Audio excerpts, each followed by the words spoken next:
So at the moment you're touring the country, going to different universities. So where have you been so far? We had an amazing trip actually, right around the country. We've been to a kind of range of universities, new ones, old ones. We're going to Cambridge in a bit, but we've also been to Aberystwyth, where we had a really interesting time actually, because of course the big thing about universities now, and they're all competing on this, is the varying attractions. There's not the same cookie cutter thing that's on offer.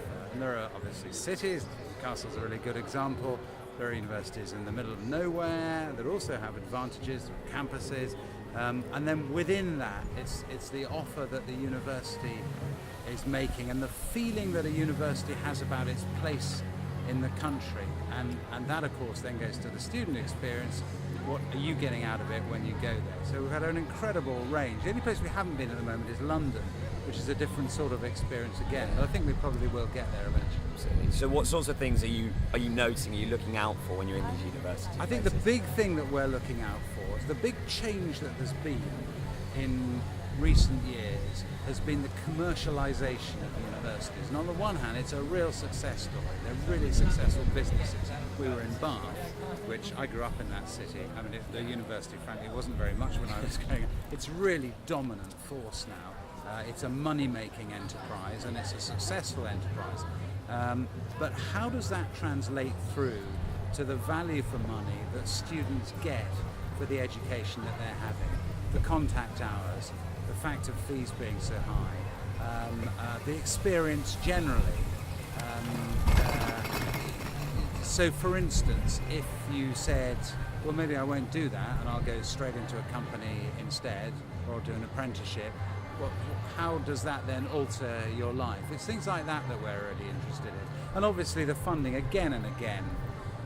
Tuition fees are a big deal, aren't they? And Labour have this promise at the moment to get rid of them, which a lot of economists feel is completely unrealistic.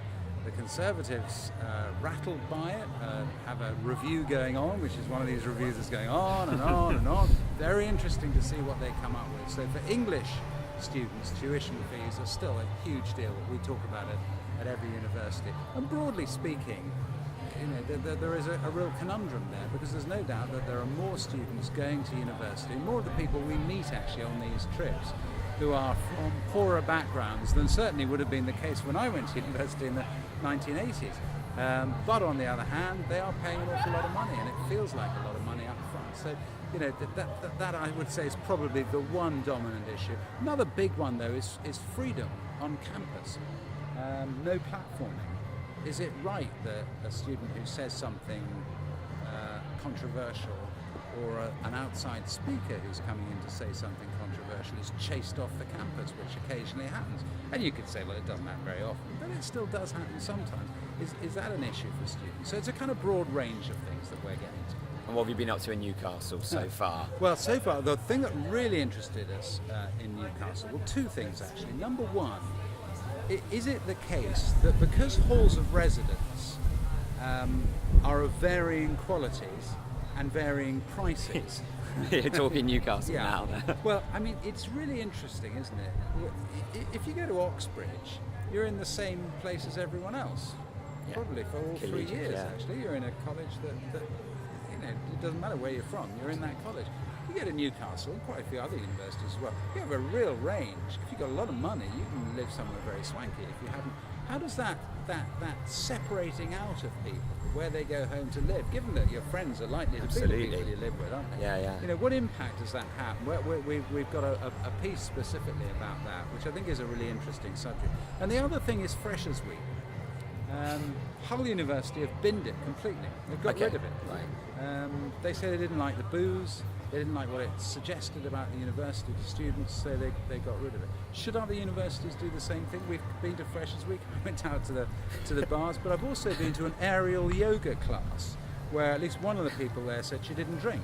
And she wanted to do things that she wanted to get to know people, she wanted to do things that were fun, but she didn't want it to revolve around alcohol. And given that actually this generation doesn't drink as much as previous generations, is that the way to go as well? So the booze culture and Freshers Week is another thing where Yeah, absolutely. both from the point of view of students, I have to say, but also speaking as a parent, from the point of view of parents And that's, as well, I suppose who that's are really quite likely important. to be listening to our Yes, program. absolutely, and a few students will be telling Yeah. their parents varying degrees of Exactly, yeah. truths That's this week, right. probably more when it's with you. Very much So, in Newcastle, broadcasting to on Thursday morning. Yeah.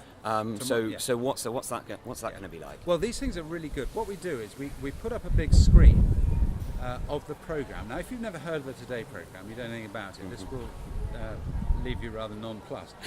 On the other people, particularly people of my generation who've grown up with it all their lives, it's really nice to see how the programme is done. So we have a screen and a live camera in the studio in London.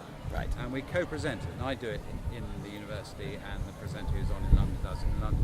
And you can see people coming and going, and you can see the great thing about radio is, is it's kind of hand to mouth. You can chop and change at the last minute. So people who are interested, we get a lot of people coming who are just interested in radio as a process, let alone interested in the Today programme. I have to say, we get hundreds of people coming to these things. You have to be there by 6 o'clock in the morning. Well, so there we go. There's There's a few students on their way out, on the way back, I think, after the evening's events. They tend to be older rather than younger, but it's been a popular thing to do.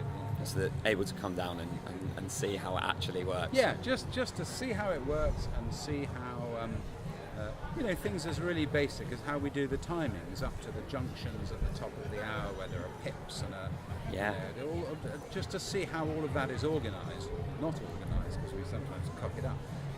But those things are of genuine interest to people. Obviously, particularly journalism students. We have a good few of them come to most of our events, but it's broader than that as well. It's agenda setting stuff, isn't it? That's the idea. That's the aim. That's the hope.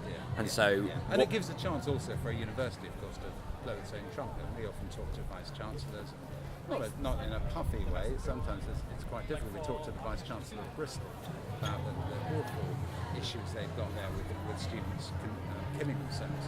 Sure.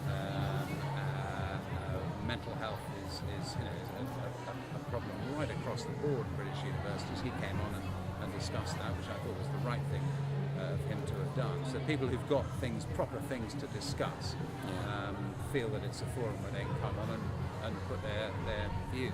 Yeah, absolutely. So if there was one thing you picked up so far from Newcastle as a city, from the northeast, other than the fact that it is bright sunshine, warm, I'm in a knitted cardigan. You're in a thick shirt. I brought my thickest shirt from London. Ready for the north. That tells you about southern prejudice, doesn't it? Absolutely. I brought my thick shirt, assuming I'd be freezing, and my thickest, it's like the south of France. Well, that's what it is. That's actually, what it is. I've been to Newcastle many times in my life, done many things, but I've never been to the university before. And the university is gorgeous. I just didn't realise. It's absolutely wonderful. We stand in the shadow of the arches. It's really amazing. It reminds me a bit of Glasgow in a way. Yes. Which also, I've been to Glasgow so many times, but I've never been to the university. Actually, when you go there, you think, my goodness, beautiful it's university. Beautiful, Yeah, absolutely. Yeah. Does that matter if you come to a university? I hope it does. I think for a student coming here, it must give you a real sense of pride and enjoyment. Absolutely. Never mind all the Freshers Week nonsense. It looks nice on the prospectus. You send a picture to your mum every now and then. Yeah, but also you've come to a place that's got a real history of academic endeavour. Personally, I think one of the things we lose in the commercialisation of the universities is the whole point of what it's for. Yeah. It's not to get a job. It's not to make more money. It's not why these places were set up by monks or whatever. Well. They're just interested in academic endeavour, and I really hope that we don't lose that. And when you see these buildings at this place, you realise that there are plenty of other people who represent, and it's spruce, and there's a sense of pride in the place and in its history, and I hope that stays. Absolutely. Well, thank you very much for talking to us. It's an absolute pleasure. Cheers. Thank you.